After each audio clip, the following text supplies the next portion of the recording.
박정희 정부로 이제 바로 넘어오겠습니다. 뭐 장면 정부는 뭐 바로 이 5.16 군사정비로 무너졌기 때문에 뭐라고 말하기 좀 그렇고요. 사실은 근데 장면 정부에서 그 경제개발 5개년 계획 뭐 이런 어떤 청사진은 이미 만들어져 있었어요. 그거를 이제 박정희 정부가 가져와가지고 살을 붙여가지고 성공을 시킨 것이죠. 자, 박정희 정부는요, 그게 60년대와 70년대로 나뉩니다. 정치도 그랬잖아요. 정치도 60년대. 뭐 어떻게 보면 좀 정상적으로 이제 가동이 되었던 시기였고, 70년대 유신 체제, 좀 비정상적으로 가동됐던 체계예요. 두 시기로 이렇게 나눌 수 있는데, 경제도 역시 이제 그 시기로 좀 나눌 수 있을 것 같아요. 자, 먼저 60년대입니다. 1, 2차 경제개발 5개년 계획이 집행되었던 그런 시기인데, 자, 이 당시는 박정희 정부는 돈이 없어요. 예, 돈이 없다고 제가 말씀드렸잖아요. 박정희 정부는 어떻게든지 간에 5.16 군사정변이라는 정책 명분이 없는 상황 속에 출발했기 때문에 이거를 상쇄시키기 위해서는 경제개발을 해가지고 성공시키는 것밖에 없다고요. 근데 문제는 뭐냐면 돈이 없다고요. 그래서 중요한 거, 60년대는요, 경공업에 집중할 수밖에 없어요. 경공업이라고 하는 건 뭐 신발, 옷, 뭐 가발 이런 거 만드는 거. 왜냐면 돈이 없으니까.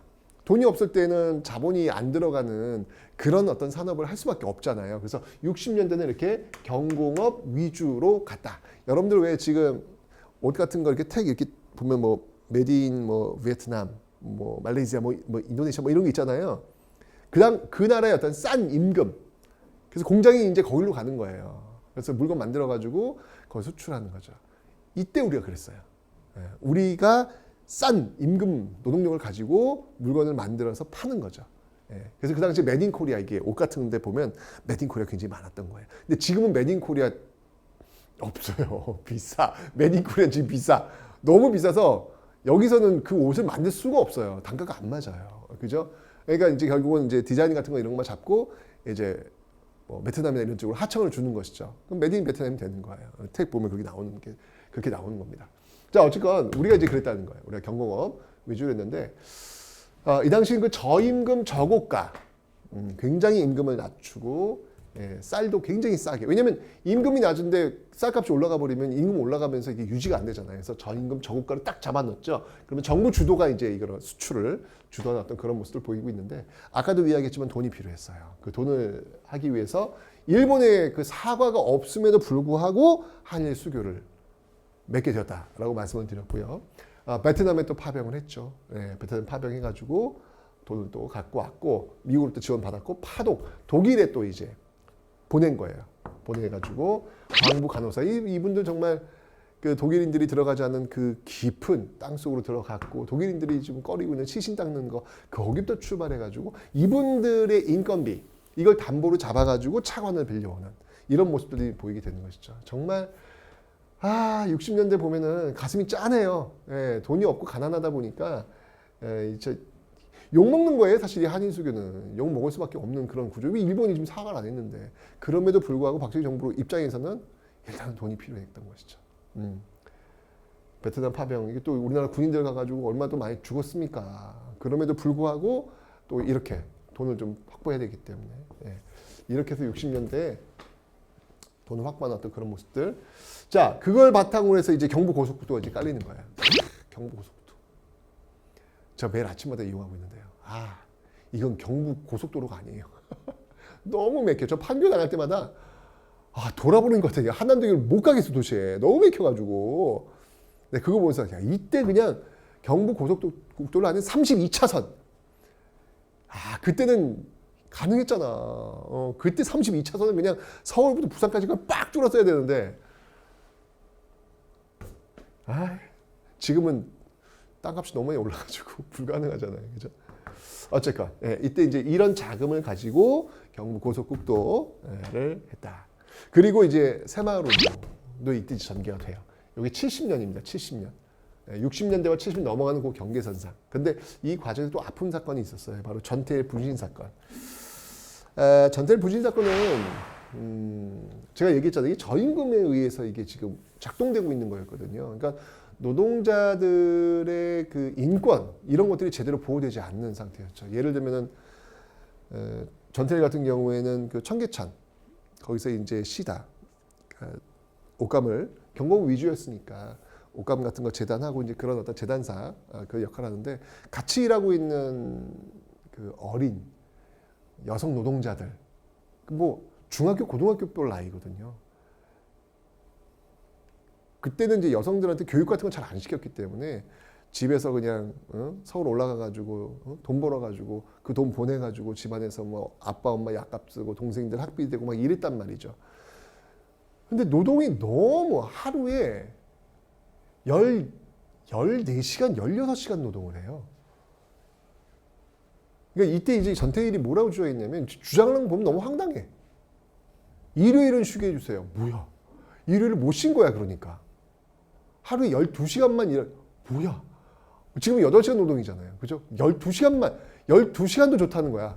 얼마나 일을 많이 했으면. 그러니까 정말 결국은 근로기준법대로만 좀 우리가 좀 살도록 해달라라고 해가지고 결국 분신을 통해 가지고 자신의 의지를 보여주었던 모습들.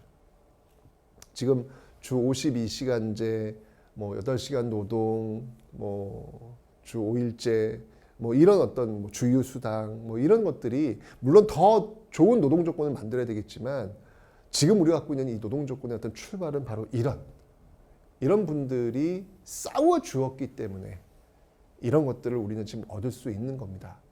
그래서 기억했으면 좋겠어요. 이런 분들은 정말 자기 몸을 불살라서 지금 우리가 갖고 있는 노동 조건 이를 만들기 위해서 애쓰신 분들이잖아요. 우리는 지금 그거 선물로 받고 있는 거거든요. 역사의 선물.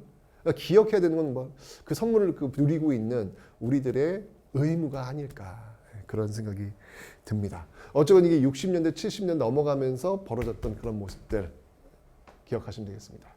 자, 그러다가 이제 70년대로 옵니다. 70년 오면 3, 4차 경제개발 5개년 계획이 되는데, 자, 이때는 이제 60년대 어느 정도 자본이 좀 축적이 됐어요. 옷 팔고, 신발 팔고, 가발 팔고 그래가지고 돈을 좀 모았단 말이야. 모으니까 이제 70년은 전략을 바꿔요. 자, 이제 이 모은 돈을 좀 덩치 큰 데다 투자를 한번 해보자. 이게 바로 이제 중화공업. 대표적인 게 지금 포스코, 포항제철. 덩치 크잖아요. 옷 만드는데, 신발 만드는 데가 아니라 이제는 철을 생산해내는 것이죠. 이런 중화공업에 투자를 하기 시작하는 거예요. 신의 한 수였죠. 이 70년대 이 단계가 없으면 지금의 우리 대한민국의 경제가 과연 있을까라는 생각이 들면 굉장히 전략적으로 우수했다라고 볼 수 있겠습니다. 이러면서 드디어 70년대 수출 100억 불을 달성합니다. 뭐 지금하고 비교하면 진짜 말도 안 되는 그런 액수지만 이 당시에 우리가 수출을 통해서 돈을 벌었다. 이건 엄청난 거거든요. 저도 기억나요. 저희 집이 이게 굉장히 좀 이렇게 집안 형편이 안 좋았거든요. 안 좋았는데 제가 고등학교 2학년인가 3학년, 네, 그래요. 고등학교 때 저희가 이제 집이 이제 말아먹어가지고 할 게 없어요. 그래서 그 당시에는 복덕방이라고 있었어요. 지금 이제 공인중개사 다 있지만 그 당시에 복덕방, 그냥 책상 하나 갖다 놓고 하는 거예요. 거기서 매매를 한 건 했나? 전세를 한 번 했나? 그래서 그때 그 복비가 이제 들어와요. 부모님이 그거 갖고 처음으로 돼지 불고기 회식을 했던,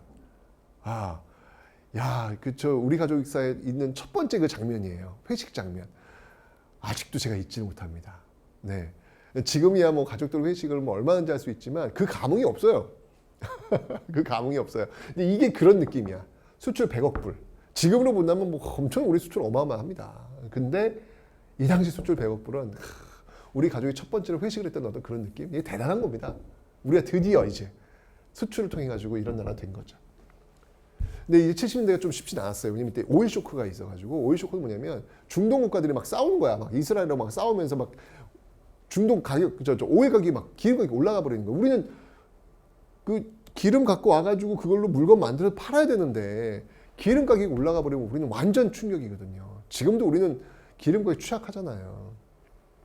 근데 참 이때도 대단한 게 오일 쇼크, 이걸 오일 쇼크라고 하는데 이때 이걸 어떻게 해결했냐면 우리나라 노동자들이 아예 중동으로 갔어요.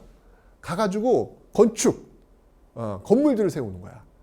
근데 우리 노동자들의 특징, 완전 성실해. 밤을 새서 일을 해. 그러니까 중동 사람들이 오 마이 갓, 이게 만들어진단 말이야? 이 기한 내에? Really? 넘버 원. 최고. 그래서 오히려 중동에서 그 중동 달러를 벌어오는 이런 오일 달러라 그러죠, 그거를. 이런 식으로 또 이게 위기를 극복하는. 그러니까 한국인들은 정말 대단한 것 같아요. 이 정말 어딜 갖다 놔도 항상 그 성실과 근면이 몸에 배어 있는 그런 DNA가 있나 봐요. 예. 그래서 이 오일쇼크도 이렇게 탈출하는 그런 모습들을 보이고 있더라. 어쨌건 이 60년, 70년 통해 가지고 정말 한강의 기적, 경제 토대를 만들어낸 그런 모습들이 박정희 정부 때 성과다라고 볼 수 있겠죠. 예.